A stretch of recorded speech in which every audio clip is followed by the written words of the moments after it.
Welcome, Stock Explorers, to another deep dive. Today, we're digging into Unusual Machines, Inc., ticker UMAC. If you've been following the market, you've probably heard the buzz. There's the recent $7 million acquisition of Rotor Lab, the whole push for U.S. domestic manufacturing, and, the news about the U.S. Defense Secretary fast-tracking drone production. Huge potential win for drone stocks. So, okay, let's unpack this. We're diving deep into a company that seems to be right at the heart of America's evolving defense and enterprise drone scene. Absolutely. Our mission today is really to clarify UMAC's strategic transformation. It's quite a shift. They're moving from being mostly a consumer-focused retailer to becoming potentially a pivotal Tier 1 supplier, and crucially, an NDAA-compliant one. So the goal here is to give you, the listener, a really thorough understanding of UMAC's business model. We'll look at the key positives, the negatives too, for anyone thinking about investing. And crucially, those milestones you really need to watch for its future success. And just to be clear, we're aiming for a balanced view here, reporting impartially on everything we've looked at. Okay, so we mentioned the big news, the Rotor Lab deal, but let's really set the scene for this dramatic shift. UMSC going from, hobbyist drone gear to supplying the U.S. military and big enterprise. It's a huge pivot. What's actually driving such a fundamental change? It's fascinating why this is happening right now. It really is a convergence of powerful forces. You got significant geopolitical tailwinds, the whole U.S.-China dynamic. You've got protectionist U.S. legislation laws specifically designed to bring manufacturing back home. And there's a major shift, a paradigm shift, really, in how the Pentagon is buying defense tech. So UMAC here is positioning itself as what they call an agnostic supplier. Think of it like the Intel Inside idea, but for the drone industry.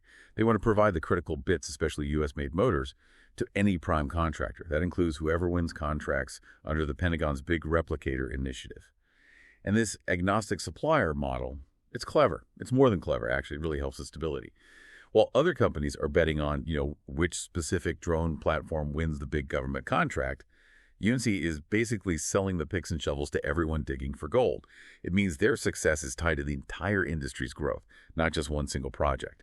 That really de-risks their approach in what can be a pretty volatile sector. Right. So it's not just UMSC being smart. It's like they're riding this bigger wave, this geopolitical chess game. This sort of Cold War on Chinese drone tech seems like a massive part of it. You absolutely hit the nail on the head there. That pressure is immense. The U.S. has been systematically building, a kind of fortress around its domestic drone market, legislatively and economically. We've seen these explicit bans, like the American Securities Drone Act of 2023, and the even tougher Countering CCP Drones Act, expected for 2025. These laws flat out forbid U.S. government agencies from using federal funds for Chinese-made drones or components. It's not optional. It creates a legally mandated demand for domestic alternatives, and they specifically blacklist firms like DJI and Autel, the big players. On top of that, you have tariff walls, around 30% on Chinese drone imports, which eats into their cost advantage, and XCC restrictions blocking new approvals for designated Chinese companies, so they can't easily enter the U.S. market. You put all that together, and what you get is a protected market, essentially tailor-made for American companies. Okay, and on the other side, the demand side, the Pentagon's actions sound huge. What exactly are this Replicator initiative and the consumable weapon doctrine? What do they actually mean for a company like UMAC? It's a complete shift in thinking. The Replicator program announced August 23, then Replicator 2.0 in October 24. It's significant. The aim is to rapidly deploy thousands of low-cost, attritable, meaning, expendable autonomous systems. That's a huge change from the old way of building expensive, long-development platforms. But the real game changer, especially for a component supplier like UMAC, is this consumable weapon doctrine. That came out of a memo, I think July 2025, from the Secretary of Defense. It basically reclassifies small drones as being like ammunition. Now think about that. If a drone is a consumable, something you use up and replace, it's not just a one-time purchase anymore. It becomes a continuous recurring need for parts. And that implies massive high volume and recurring demand. The deadlines are pretty concrete, too. They want every squad in the U.S. Army equipped with expendable drones by the end of 2026 and drone domain dominance by the end of 2027. That creates urgent, predictable demand that, UMAC seems perfectly positioned to meet. Okay, so if I'm getting this right, all these factors, the laws, the Pentagon's needs are creating this, unique bubble for domestic suppliers. Is it really a protected market? Or are there still big outside pressures? Oh, it absolutely is a protected market. And that protection comes with a very high barrier to entry. NDAA compliances, like the absolute price of admission if you want to sell to the defense market. It strictly forbids federal funds for drones or components from certain covered foreign countries, mainly China. Then you layer on DoD's Blue UAS program. It has two key lists. There's the cleared list for complete drone systems, but more critically for UMAC, there's the framework list for pre-approved components. And UMAC has actually managed to get certified for products like its US-made Brave F7 flight controller and the Fat Shark Aura FPV camera. Getting on that list isn't just, a nice to have. It's a strategic moat. Think about it. This certification is like an exclusive VIP pass. It gives UMAC access to a defense market that's legally shut off to their non-compliant competitors. It's a massive competitive edge baked right into their products. And just to give you a sense of the scale here, the global drone accessories market, which is where UMAC mostly plays, it's projected to grow from about $17.5 billion to something like $115 billion by 2032. Immense growth. The overall U.S. drone market is forecast to hit over $31 billion by 2034, and a big chunk of the defense budget is specifically earmarked for drone tech. So yeah, it's a massive protected opportunity. Okay, we've set the stage, the big picture, the geopolitical forces. But how exactly is UMWESI building this domestic component powerhouse? Let's dig into their actual corporate strategy. Right, so that agnostic supplier model we talked about, it means they deliberately avoid bidding directly for the big government contracts to build the whole drone. And that's strategic. By not competing head-to-head with their own potential customers, companies like Red Cat or AeroVironment who do build the drones, they can focus purely on being the technology enabler, supplying those critical, compliant parts to everyone. It really is that picks and shovels play on the drone gold rush. Interesting. But UMGeli started out in the consumer drone world, right? FPV goggles, hobbyist stuff. How does that background actually help them now as they pivot to defense and enterprise? Are they leveraging that past? They are, actually, quite effectively. Those acquisitions, like Fat Shark, a big name in FPV goggles, and Rotor Riot, which is an e-commerce site for SPV pilots, they act as a kind of real-world R&D lab. The hobbyist market is incredibly demanding. They push for performance, durability, cutting-edge tech, and all that learning directly informs how they develop their military-grade products. It's why they promoted Stacy Wright to EVP of Revenue to really drive growth into these enterprise, defense, and STEM sectors, leveraging that strong foundation. And with this clearer strategy, we're seeing some very specific moves, particularly in M&A lately, right? Absolutely. 2 deals back-to-back really spell out their direction. First, June 9th, 2025, they called off the deal to acquire Aloft. That was a software services company, so that signals a very deliberate pivot away from that kind of business. Then, just a few days later, June 12th, they announced the Rotor Lab acquisition. $7 million, all stock. Rotor Lab is an Australian developer of high-performance electric motors. This move immediately accelerates their in-house motor development. It brings in valuable IP, intellectual property, and it sets up a second source for engineering and prototyping in Australia, which adds resilience. Importantly, they already had a co-development partnership with Rotor Lab, which significantly lowers the integration risk. That's often a big hurdle in acquisitions. Okay, and it's kind of hard to talk about UMSC without mentioning the appointment of Donald Trump Jr. to their advisory board. What's the thinking there? Especially since, as you said, their market opportunity is so tied to government policy. Right. His appointment back in November 2024, and the fact that he's a significant investor, it's widely seen by the market as strategic signaling and maybe political risk management. Look, UMAC's entire market opportunity is being driven by these protectionist government policies, the Buy American push. So having an advisor with close ties to the political figures championing those policies, it perceived as a way to potentially ensure policy continuity, maybe open some doors. It signals alignment, you could say, with the political environment that's creating their market. Now, just to report impartially, as we must, some online commentary has thrown around labels like corruption or grifter because of these connections. But the company's stated rationale is strategic positioning. They've also brought in Tim Manton as corporate controller, which points to strengthening their financial controls and infrastructure. And you hear it from management. You see it in analyst reports. They're talking about an ambitious long-term vision, a potential $1 billion valuation, or positioning UMAC as an attractive takeover target for a major defense contractor down the line. The stated goal is clear. Become a dominant Tier 1 part supplier for the U.S. drone industry. Okay, so the vision is ambitious, the strategy seems clear, but how do they actually make the stuff?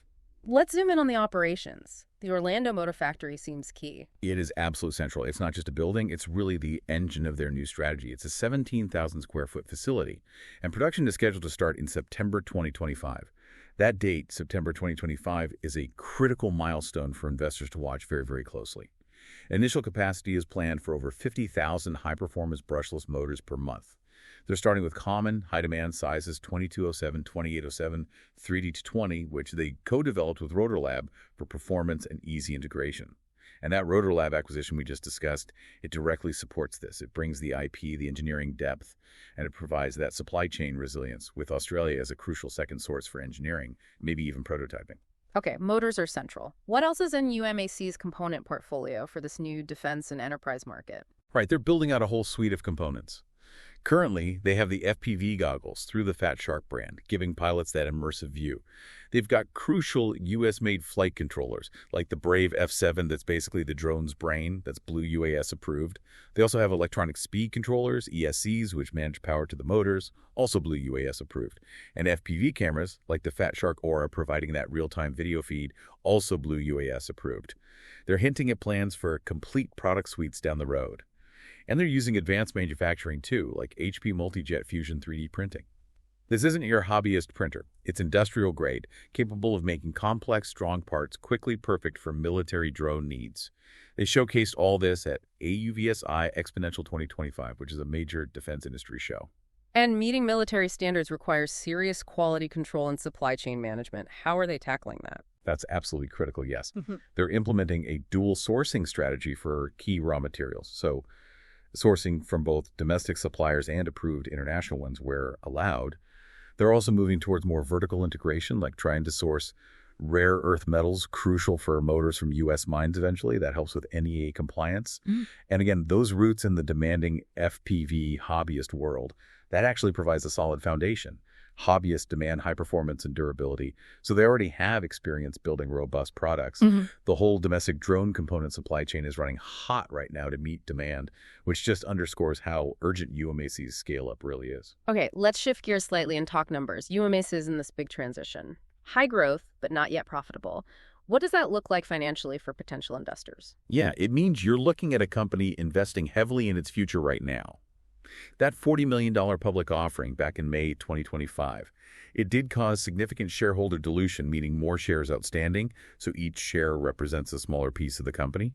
But it gave them a substantial war chest of capital, a lot of cash. The Rotor Lab all-stock deal will also increase the share count further. You also see high trading volume and volatility in the stock, which typically indicates it's mostly held by individual retail investors, not big institutions yet.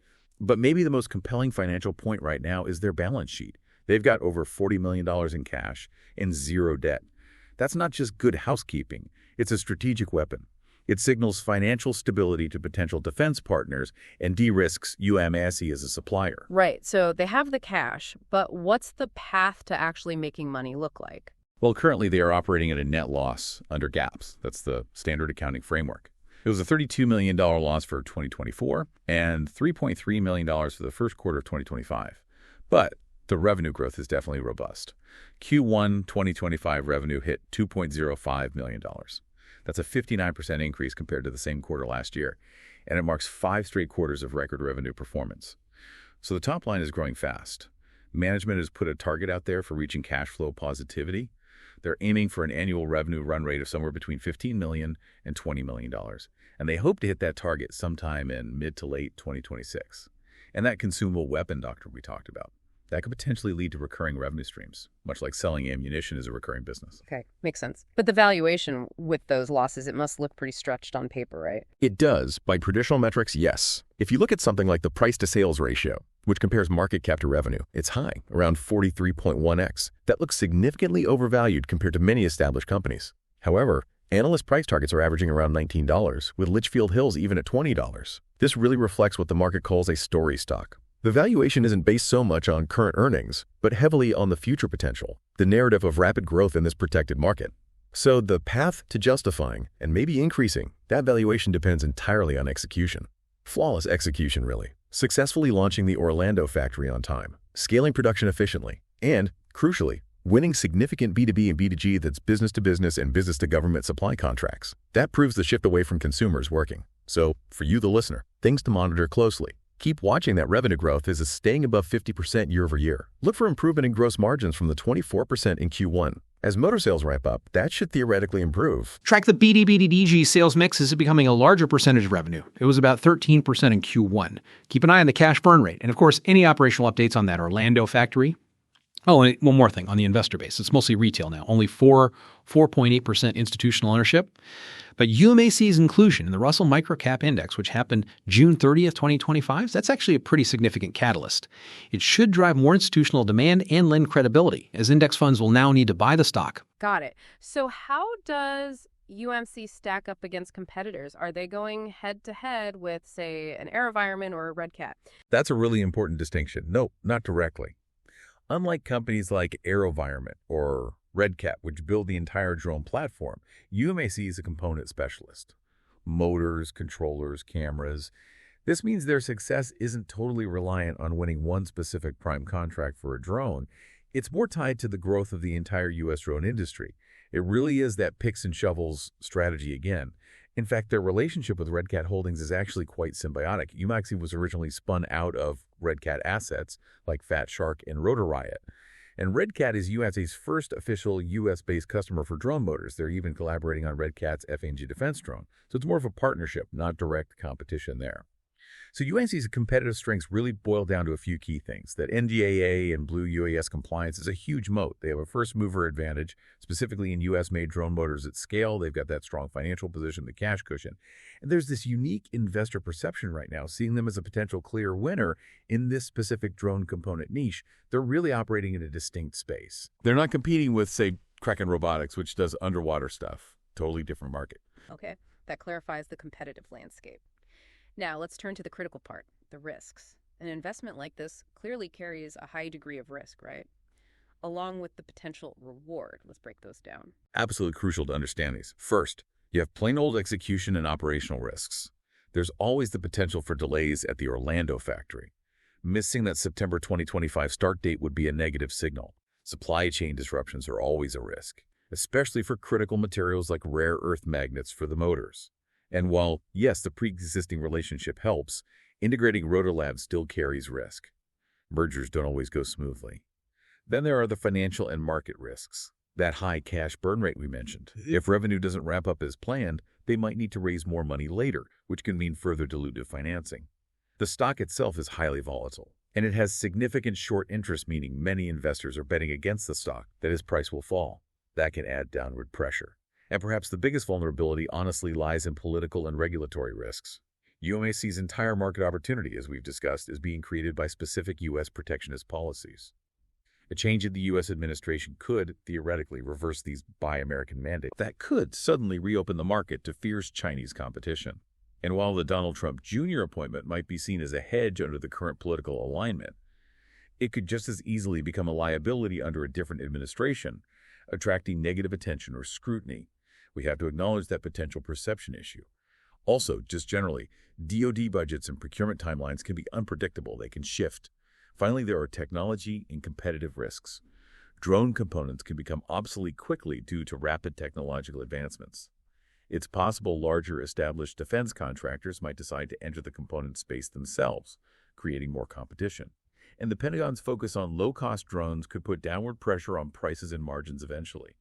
Now, to be fair, the company does have stated mitigation strategies for many of these. Things like a phased production ramp-up, dual sourcing for materials, using that large cash buffer strategically, focusing on those B2B sales, continuous R&D to stay ahead technologically, and trying to control costs through vertical integration. Okay, so bringing it all together, UMALA looks like a really unique investment case. High risk, definitely, but potentially high reward. It seems like a pure play on this U.S. industrial policy shift, this deliberate effort to create a protected domestic drone market. That agnostic supplier strategy seems like a core strength, backed by a strong balance sheet and a clear roadmap, at least on paper. That's a good summary. But you absolutely have to weigh those strengths against the very real and substantial risks, their pre-profitability. Their success relies heavily on flawless execution of the plan. The stock is volatile, and their fortunes are deeply tied to a specific political and regulatory environment which could change. So for you, the listener, evaluating this isn't about looking backwards. Your investment framework needs to be based on whether they achieve specific, forward-looking milestones. So here are the absolute key milestones for you to monitor. First, confirmation that the Orlando Motor Factory actually starts production in September 2025. That's huge. Second, consistent quarter-over-quarter revenue growth. Does it show a clear path toward that $15–20 million annual target needed for cash flow positivity? Third, evidence of gross margin expansion. Are margins improving as those U.S.-made motor sales ramp up? Fourth, look for announcements of significant multi-year supply agreements. Deals with major U.S. drone manufacturers or defense contractors would be major validation. And finally, watch for growth in institutional ownership. Does it pick up following that Russell Microcap Index inclusion? That would show growing confidence from bigger investors. Okay, that's a great framework. So stepping back for a final thought, what does this UFC story mean for you, the listener, beyond just this one company? Maybe consider how this whole strategic push, this effort to rebuild America's domestic drone industrial base, how might that ripple across the broader tech and defense sectors?